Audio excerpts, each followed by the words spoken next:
Good day, dear learners. Welcome to the contact-based sessions for economics. This is for the advanced certificate in secondary education. My name is Penyafo Angola. I am the moderator for economics. I am standing in for Mr. Mwela Shanika, who is unfortunately not able to join us or conduct the sessions with you today. I would just urge you before we start to pay close attention to what I'm going to present.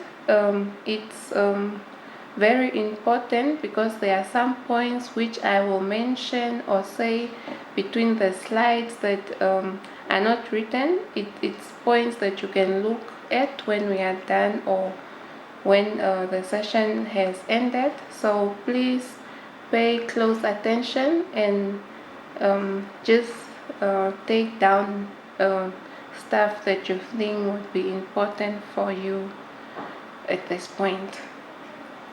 Okay, so we'll start now with the definition of economics. There are so many definitions of economics as economists are trying to define the subjects. However, the commonly used being the one from Joseph E. Stiglitz, which states that economics is the study of how individuals, firms, government, and other organizations within our society or economy make choices on how the choices determine how the resources of the society should be used. That definition is extracted from your IOL economic study guide on page 4. But in general terms, we would define economics as the best methods on how to allocate the scarce resources that we have within the unlimited needs and wants of the society. Economics also deals with the problem of scarcity. That's where we have so many needs and wants, but the resources are limited. So as an economics student, one of the vital points that you need to know when you start or study this subject is to understand what economics revolves around, what it's all about, what are we trying to solve as we are studying economics, and how should we go about in solving this problem of scarcity. Within these resources, the problem of scarcity, there is always conflict of interest because decisions have to be made by individuals and firms and the government as well. And these decisions have an effect on third-party stakeholders that arise as decisions are made on how resources should be used. Resources are limited and decisions must be made over how best to use them. Some stakeholders will receive a positive benefit from the use of resources, but others may suffer from negative externalities such as pollution or in other adversities that are caused by the decision of someone else. In a mixed economy, the government often intervenes in order to try and regulate the use of resources. So within every economy, there is a different economic system that you as a student need to know and understand. These economic systems are systems within different economies. A definition of the economic system would refer to a mechanism by which economic activity is regulated and controlled by the government. With this said, there are three types of economic systems. The first one is a free market system. This is where the level of economic activities, including choices on which goods and services to produce or to supply, is left entirely to the market forces with little or no government intervention.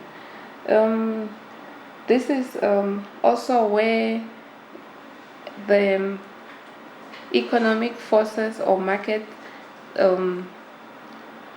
determines how or the stability or the situation of a specific market.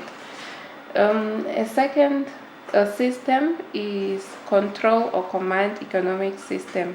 This is where the government plays a major role in deciding what products should industry produce, including the prices to be charged. The government also has control of how to best supply these products that are demanded. The last one is a mixed economy. This economy comprises both elements from a free market and with a bit of government intervention. Generally speaking, most economic systems are mixed government. Government allows companies to decide what they want to produce, but along with the government intervene to decide what prices should be charged and what quantities are to be produced. So when it comes to economic systems, I would urge you as a student to familiarize yourself with these types of economic system. Make sure that you can at least read on all of them and at least get an example of each country that has any type of this mixed or controlled or free market economy. Most of the economies in the world, or governments or countries, use a mixed economy because government and private or market forces determine the economy of a country. But we have certain countries and certain places that use the other two types of economic system. Like if we have to talk about the control or command economic system, one who can easily think of Russia, because they say they have a communist government where the government controls most of the major decisions that have to be made regarding the products and supply and prices of commodities and services within that country. Another tip that I would tell the students, or at least encourage you to look at when you are reading on this topic, is know the advantages and disadvantages of each economic system, so that in an instance where you are asked to elaborate or explain or differentiate between these market economics, then you are able to get the concepts and debate on what or which economic system is best suited, should you be asked to perhaps maybe choose or put up a economic system that you think is suitable for a certain situation. As you read your economics guide, you will notice that within every economy, the government always has a role that they play. Any economy requires an intervention by the government, which in turn also contributes to the economic performance. So the government plays a major role in determining the level of economic performance. This is done to avoid economic decline or even to control the level of economic growth. We have reasons why government needs to intervene is because of cases like excessive growth. This is where an economy grows more than it can sustain itself, where it's faced with excessive growth. the government will intervene to reduce the level of economic activity by increasing taxes or adversely increasing the interest rates within the economy. Another reason why major role that the government plays within stabilizing the economy is within situations like an economic decline. This should be familiar with most of us if we read papers. This is where the government will intervene to boost the economy by lowering taxes, lowering interest rates, and all these measures will be designed to stimulate consumer demand for goods and services. In instances like this, or on topics like this, we could ask you to elaborate on why you think the government needs to intervene in an economy. You could be asked a question like, do you think a government should be allowed to intervene within an economy, or should it be left solely to the market forces and the private or companies or other institutions within that economy? When it comes to excessive growth and the decline that we are talking about, one, as an economic student, this should also interest you, because these are the current dynamics that are going on within our country, our neighboring country. They're currently facing a recession, so you need to study these concepts and understand them, and it's always advisable to read and watch the news regarding these concepts. Within every economy, the government is also responsible for the welfare of the country. Worldwide, governments have a responsibility to ensure that the needs and the wants of its population are catered for. The overriding role of the government in this regard will be as follows, or as mentioned below.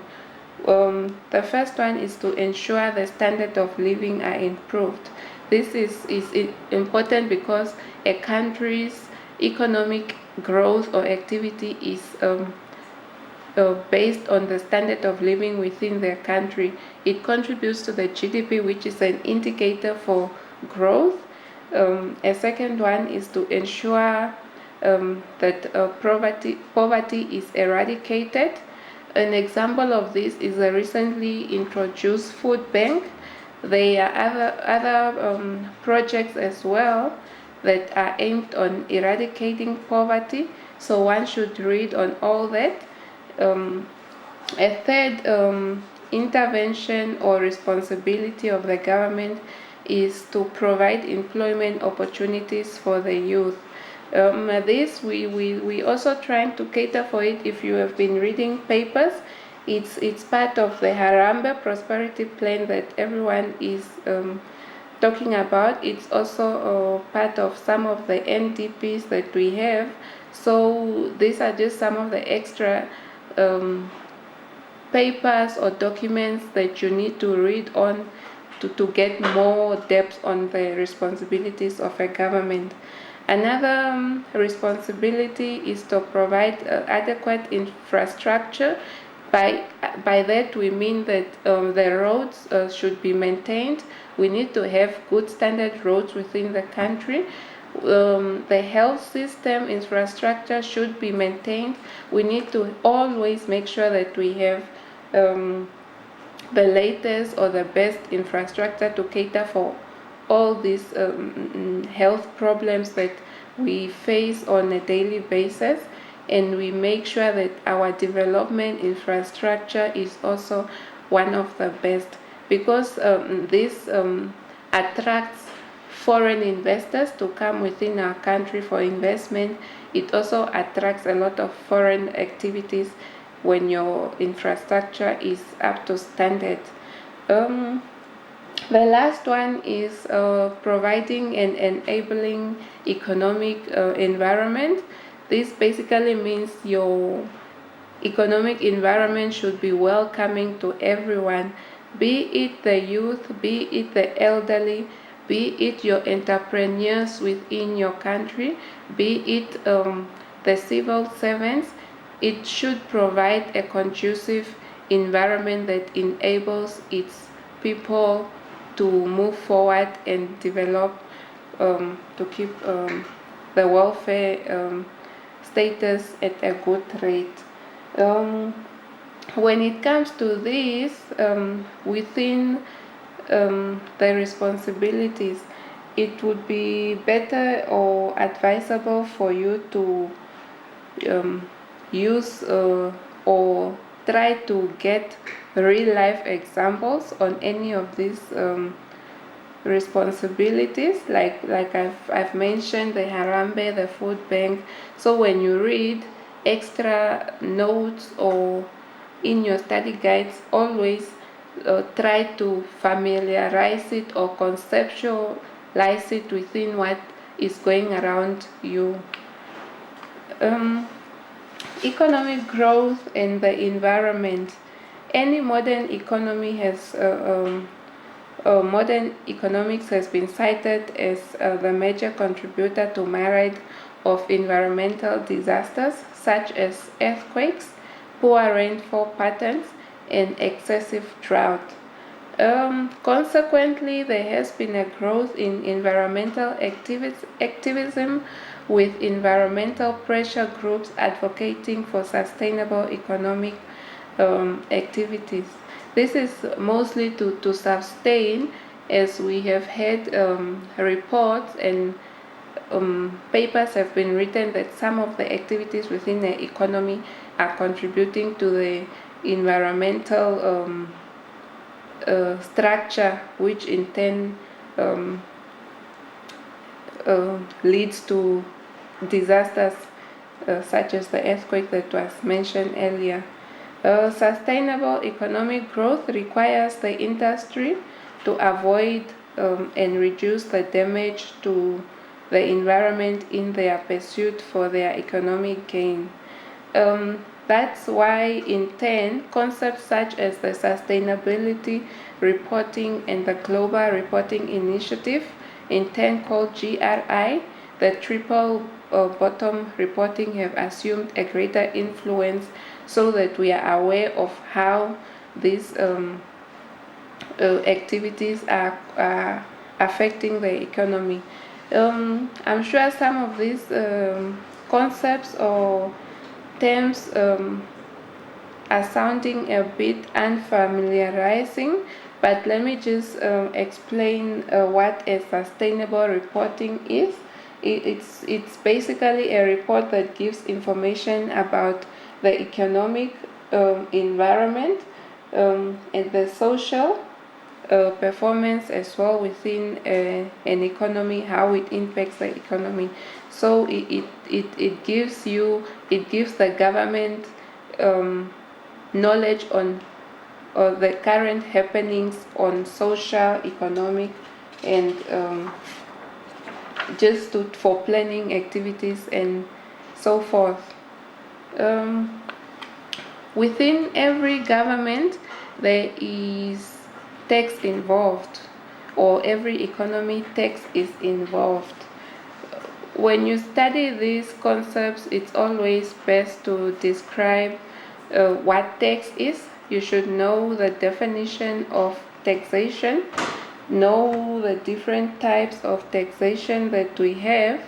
So if we have to look at this, the government has a responsibility to levy taxes on individuals and corporates, to collect tax revenue, and to properly allocate or spend tax income to improve public infrastructure such as roads, street lighting, and to provide public services such as health, education, policing, and national defense. You should also be able to explain what are the aims of a government imposing tax on its economy. In other terms, like a tax it's one of the income earning policies for them to provide a public service to the economy.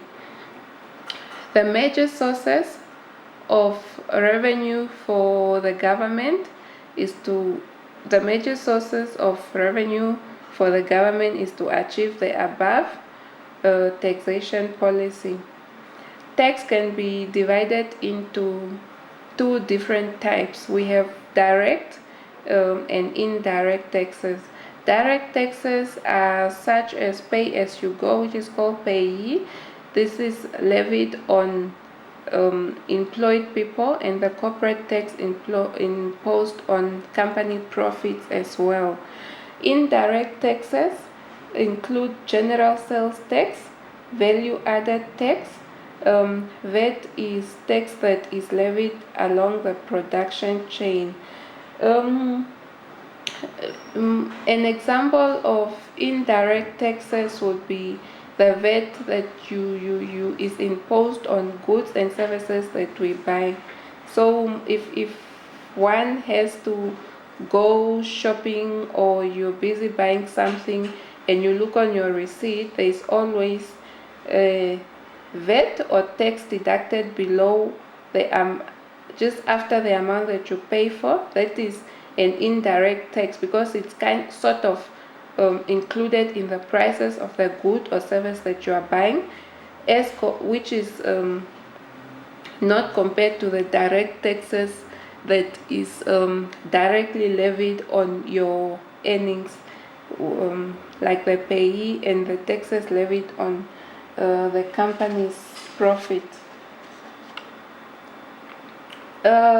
Labor, economics, and unemployment.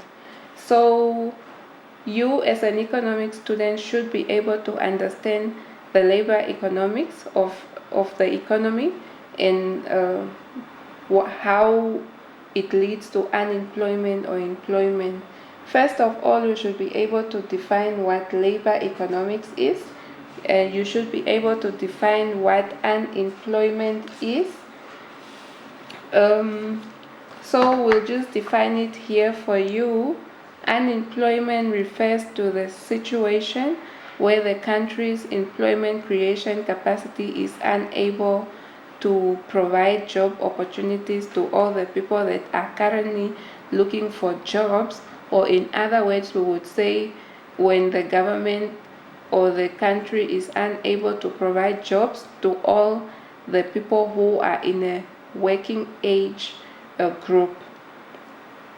There are various factors that have been cited to contribute to massive joblessness, amongst them industrialization factors, technological factors, seasonal factors such as ice cream, where sales are generally higher in summer but very low during winter. So this is sort of like explaining the different types of unemployment. We have quite a few of them. Just to mention, we have temporary unemployment, we have seasonal unemployment, we have technological unemployment, we have cyclonic unemployment, we have frictional unemployment, and last but not least, we have structural unemployment. I urge you as a student to please go through these different types of unemployment, know the features of these different types of unemployment, and in turn, you should also be able to understand what are the consequences of unemployment to society, what are the consequences of unemployment to your economic status, and just in general, how would you be able to put it in terms of what is happening around you in your country. Are there any examples of these different types of unemployment that you can write about when asked to explain the different types of unemployment? Unemployment may also be driven by a weak educational system.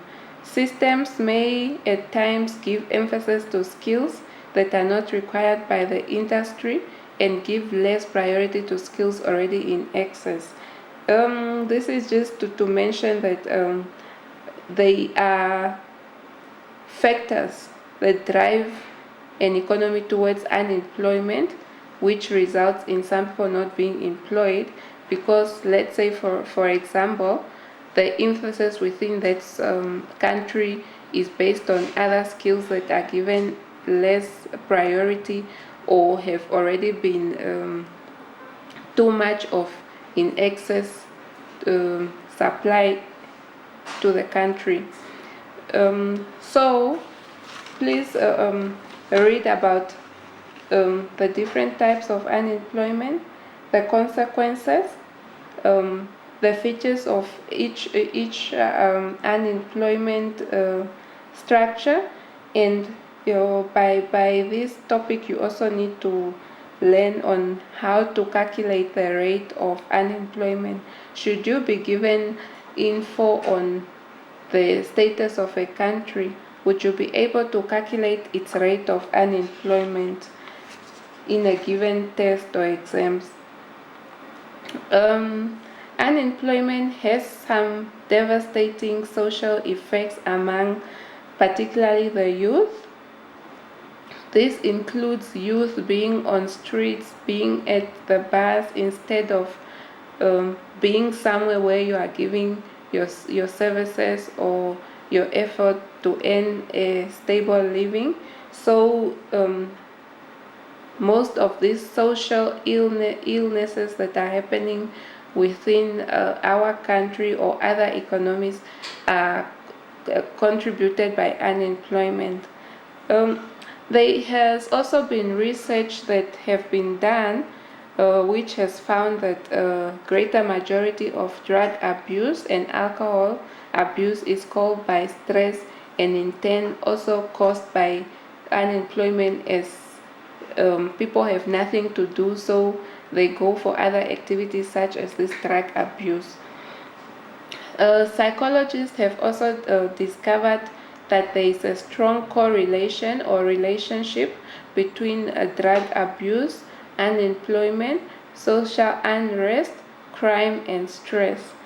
The above cases normally put pressure on the natural resources or economic resources of a government, as the government tries to respond.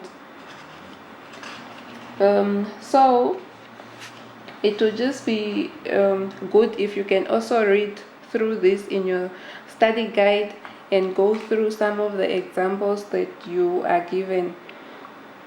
A major topic or part of economics is the banking sector. Banking sector is involved in every economy, as it's one of the backbones of trying to control them or keep the circulation of money within a country. So in like any other country, banks play a major role in the economic development. Like I've said, they play a role in controlling the money, the financial resources that need institutions to play a role on. Banks collect money from those with excess money, which are called savers, and give or lend it to those with shortage of money. That's why when you go in a bank, one of their functions is to lend money or give loans to people in need of money. This function of a bank is called intermediary role of a bank. When we talk about banks or the banking system, we have different types of banks. We have a central bank, which in our case or in our country is called Bank of Namibia. This is the controlling bank of all the other banks in the country. It's the biggest bank or in Namibia. In other words, we would say this is the umbrella bank to all the other banks in our country.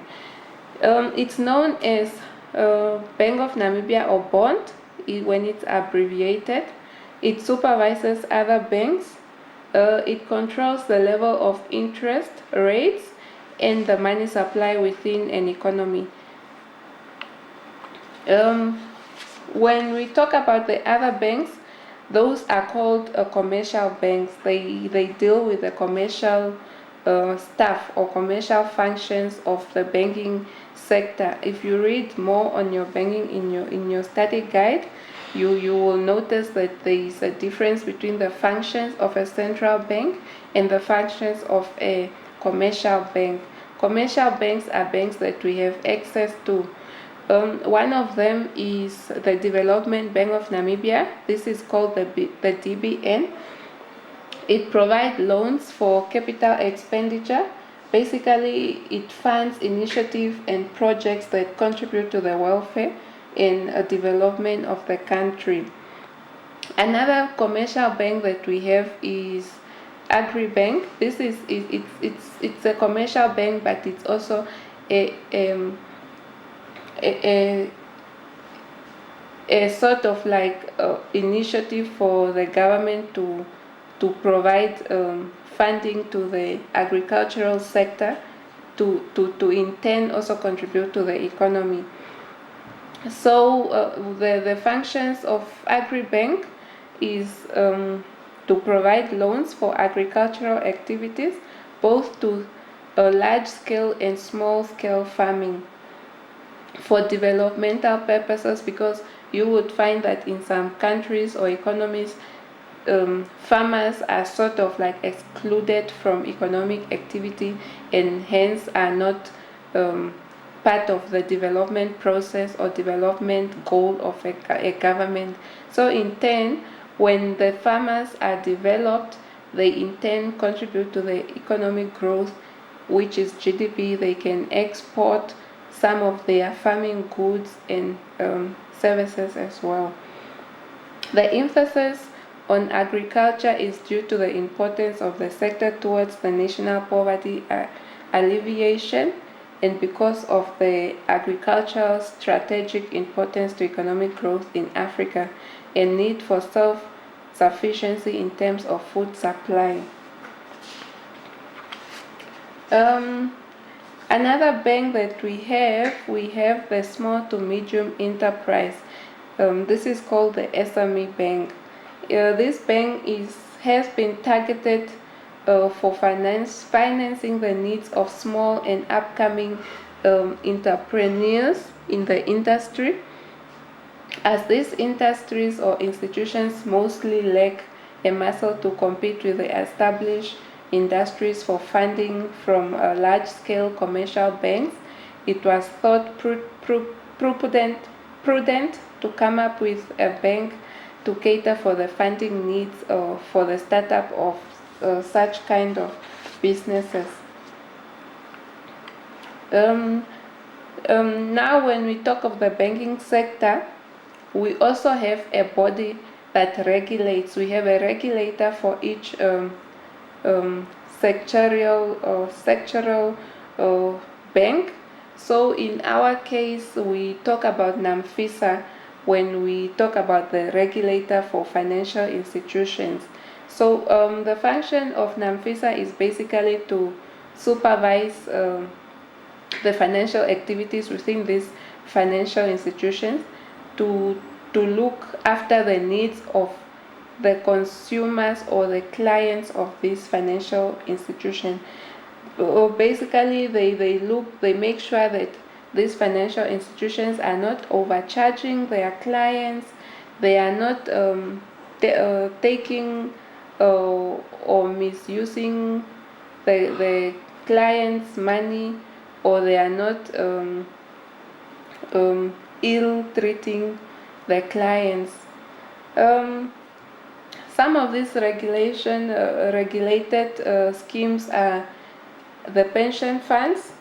In such cases, we think of the Alexander Forbes, we think of the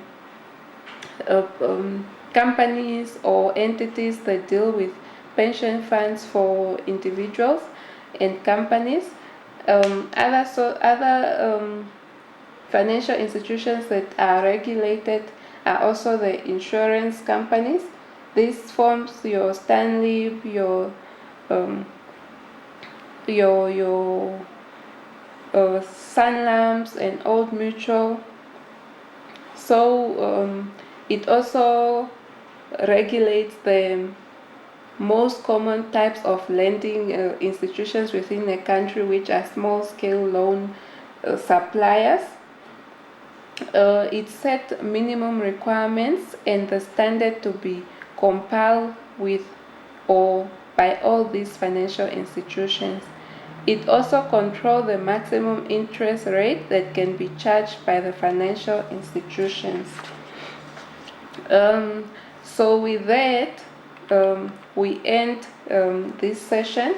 So I will talk about the exams now, or maybe before I talk about the paper that you guys are about to write, I will just emphasize that you read your study guide thoroughly. And a tip that I would give you when you read your study guide is to go through the outcomes of, when you start a new chapter in your study guide, there is always outcomes of that chapter. So go through the outcomes, go through the exercises within your book, and always go through the feedback at the ending of the chapter, so that if you have gone through all those, then you are able to understand those outcomes, because the outcome guides you into sort of what you need to know by the end of that chapter. So if you are at any outcome and you are unable to answer that question, and then it means you have not gone through that chapter in all essence that you need to go through it. If you look in your study guide, you also have extra materials that they recommend. If you can get hold of that extra material, please try to get hold of it. That's more to enhance your knowledge and broaden your knowledge, so that you read the concept based on how another writer or another book talks about it. I would also urge you to read your syllabus. Syllabus is one of the guiding documents that you can use when you are studying or when you are going through your assignment, or because a syllabus guides the tutor or the learner as well into what they need to know by the end of that module. So if we have to talk about the exams, the exam is a 3 hours paper. It has 3 questions. These 3 questions are all compulsory. You need to answer all of them.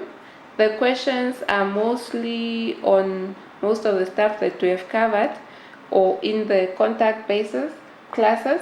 I'm not saying that is all, but I'm saying it forms a part of what the exam is all about. So for other stuff or other concepts, you need to go through your book or whatever I've used as points or guidance within this presentation. I would urge you to, when you start with your exams, please read on what the question is asking you to do. Understand what the action verb is asking you to do. Most of these questions start with an action verb in sense that it asks you to elaborate.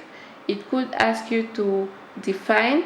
It could ask you to outline or to differentiate. So before you start the writing, just make sure that you understand, what is the question asking of me?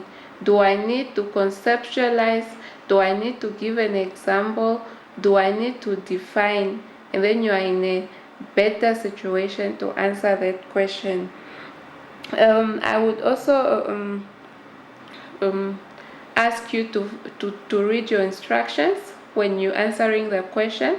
First, read the instruction and make sure you understand what you are needed to do. Are you perhaps asked to draw a graph where you explain a certain economic concept, or are you just out to explain? In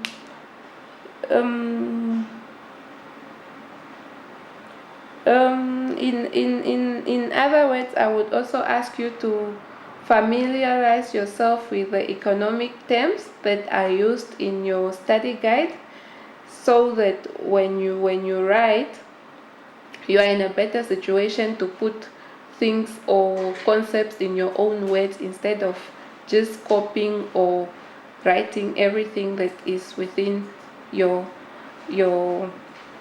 book. So with all this said, I would like to urge you guys to study hard, go through your book, the extra materials provided, and then I wish you all the best for your upcoming exams. Thank you.